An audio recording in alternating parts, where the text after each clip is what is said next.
So my name's Jennifer Davis, and I'm from Tennessee, and we're standing in Springfield, Tennessee, and I'm going to have a conversation with Daniel.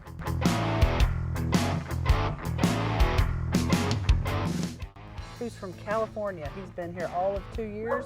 We're going to talk about what's local, what's bland, and probably a little bit of the neighbors.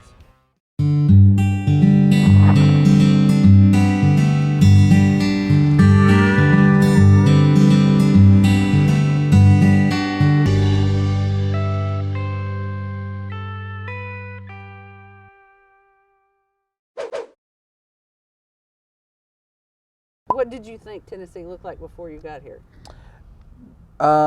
Before I got here, I thought Tennessee was all, I would say the stereotype is cowboys.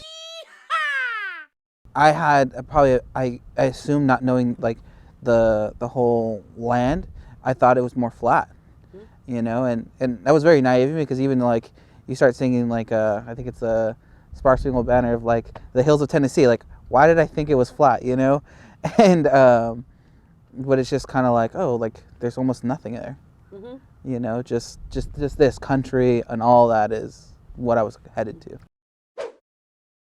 One of my observations is that people more North Nashville don't want to live next to somebody.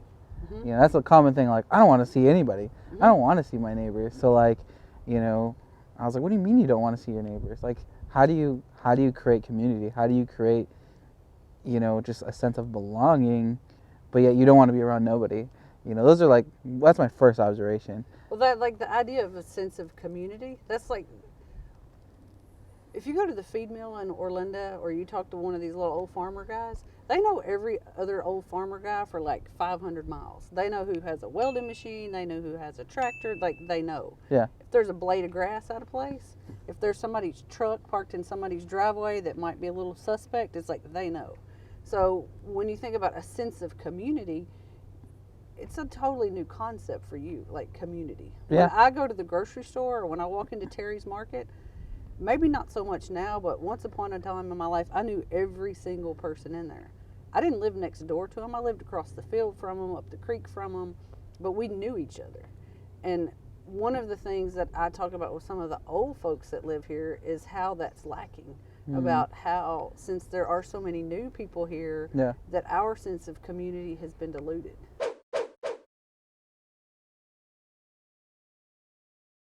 So the sense of community, when everybody belonged together and when everybody farmed together, even in my childhood, it's like it doesn't happen that way now, because most of the labor that happens on farm is from immigrant labor.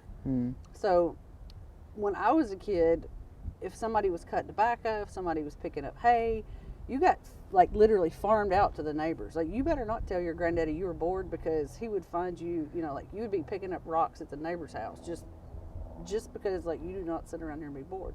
But we all worked together. We farmed together. We did everything together. Even though we didn't like live in the same house, it's like my grandparents, they would have brothers and sisters that would have crops. So when it was your turn to cut tobacco, we all went to your house and cut tobacco. When it was my turn, you all and your kids. So that sense of belonging and that sense of community came from being, it basically came out of necessity, because we were living together and working together. Like, we needed each other. Yeah. And as people in rural communities have moved off the farm, like, where do you get to know your neighbors? If you move to Springfield, or if you move where we are in Hopewell, unless you go to the Hopewell Baptist Church, or your kids go to school at East Robertson, how do you create community? Because I go and knock on my neighbor's door because I'm just perpetually nosy. I'm like, ooh, look, fresh, somebody new to talk to, come here. But if you're not from here and you have that idea that maybe you don't feel welcomed because you feel like an outsider, which I think is probably true to some extent. Not that people are intentionally trying to make you feel like an outsider. It's like you just are. Yeah. Like, how or where do you meet your neighbors? I think culturally, like Californian and Tennessee culturally, I would say community is defined a little bit different. I think that's my observation, or what I've kind of come across, is that, and a lot of it has to do with ethnicity. I'll be honest with you. Like, for me as being Hispanic, like our culture is very. Shut up. Somebody from California. Someone. Somebody from California. The only way I've experienced this in this context is that for me and my wife, how we do community is really going over to other people's houses, right? And what we started finding is like, hey, you can just come over, like just come on by. Like there's no invitation, there's no, like, it's just, hey, this person showed up, cool, And what was that I would say in this area, the hesitation was that there was no event. There was no, oh, it's like a dinner party. Oh, it's someone's birthday. And even if they did come in for an hour and then they'd be gone, like, for us, it's just like, it's much longer and more in depth. See, I think that's the old way. Because, like, I grew up, we had a big back porch with a porch swing and all the chairs. And my grandmother always had a pot of coffee on, like, always. And random people would stop by. I mean, sometimes I used to tell them it was like holding court because, like, here's my grandmother on the back porch, and the neighbors would stop by. Yeah. People coming in from Nashville, if they worked in Nashville, they would stop by. They lived on Highway 25 at the end of Callista Road. Yeah. So, like, there were always people there. And even now, I mean, I go over to the Keiths or we go over to my aunt's. Nobody ever gives us an invitation. If you wait on an invitation, forget it. Like, just forget it. Yeah. It's not going to happen. It's like the only people that give you invitations to their house, like, live in Davidson County. Yeah. So when you get out here, it's like culturally, it happens. It's just nobody ever thought to, like, invite you because they don't know you're there. And they don't know how, like, right. And I think it's a really cool opportunity, like, even for you and I to have this conversation, because that's the thing that I'm like, nobody just stops by anymore. Like, yeah.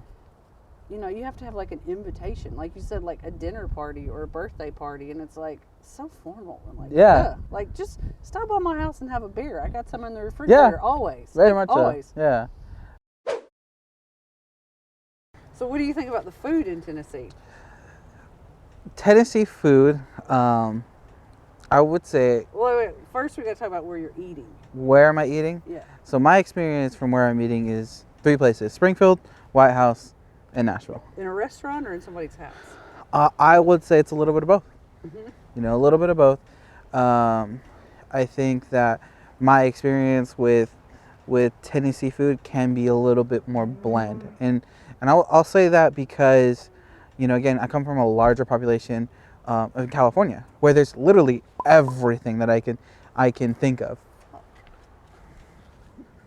That doesn't happen normally. Damn. Like, what in the world?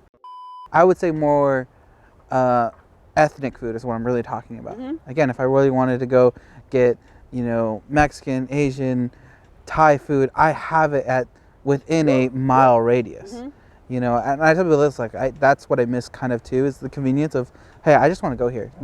Living out here, it's like, do I really want to go to Nashville to go experience something like that? Or They deliver. They deliver. Thai food delivers here. Mexican delivers here. But I only have one option of Thai food. No. What options do I have? You have Thai Kitchen. You have the Korean place that's in Springfield. You have Blossom that's in Hendersonville. And all those retrospectively are 30 minutes apart. Uh-huh. But when I have it within minutes apart. So when you live in California and it's like a couple miles, how long does it take to get in your car and drive somewhere? Well, I would say that was another thing that we learned, is that when we talk about, hey, it's 20 minutes away, here that's 20 miles. Right.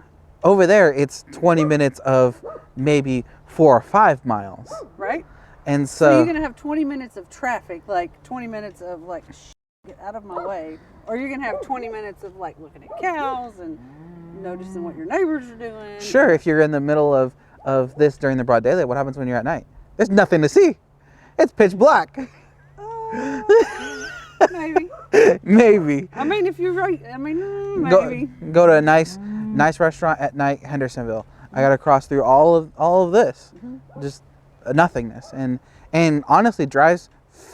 I know that they're not long, but they feel longer. To drive to Hendersonville is terrible. I never drive to Hendersonville, like ever. I hate to drive to Hendersonville. Yeah. I would rather drive to downtown Nashville than drive to Hendersonville, because to get to Hendersonville, you have to go down Tyree Springs Road. You go through all these little crooked things. It's like you have to go through White House. Forget it. Hendersonville, no. So, like, when you talk about bland food, tell me where you've been eating. I think, where have I been eating? We've explored a lot. I'm more of an explorer by nature, so I've tried multiple restaurants. So Okay, name one. Name one. Man, Have okay. you eaten at Baldwin's? Baldwin's, where is it at? Springfield, the barbecue place? Not yet. Did you eat at Tisha's In Springfield? in Cross Plains? I spend more time in Springfield, the White House. And Have you eaten at the Dixie Maid? Uh-uh. Have you eaten at Adams Station? Uh-uh. So when you talk about bland food, are you eating at Hardee's? No, not at all. Where are you eating at? I think in terms of like barbecue places, or I mean, like true, like local restaurants. Have you eaten at Douglas Market? I would have to look at it. It's a gas station I don't think on so. the way to Nashville. I don't think so. So like you've not even like gotten close to like culturally appropriate food. Maybe not, and maybe that's where I get it from. And what I've tried is things that are at random. So like in White House, what is it? It's like the Just Barbecue place, or Colorado Grill, or Hendersonville. We went to, what is it called? Centerport Barbecue. Has anybody ever made you tomato gravy? I don't think so. Have you ever eaten any homemade smoked sausage Yes. from somebody's house? Not from somebody's house. Uh-huh. Not from somebody's house. Have you ever had any local moonshine? Not local moonshine. I would say when it comes to moonshine, the only thing I would know is Old Smoky. Yeah. So no, you've not ever had any actual old moonshine. no. So when you talk about not having spicy food, you've eaten at all the places that I don't go to. 'Cause, like, not that they're bad places, but they're just average places. For sure, and maybe that's why what I'm telling you is like, oh, this is just average. I'm gonna make you a list. You make me a list, and we will venture for sure. Have you eaten fried chicken livers? I think so. That sounds very familiar. Have you eaten at Richie's Like Richie's in White House? hot wings. Yeah. Yeah, Yeah. yeah. I used to live right by Richie's hot wings, and so that was always The perfect hot. It was fun. My favorite thing about Richie's hot wings is that he's the only person that works there. Right?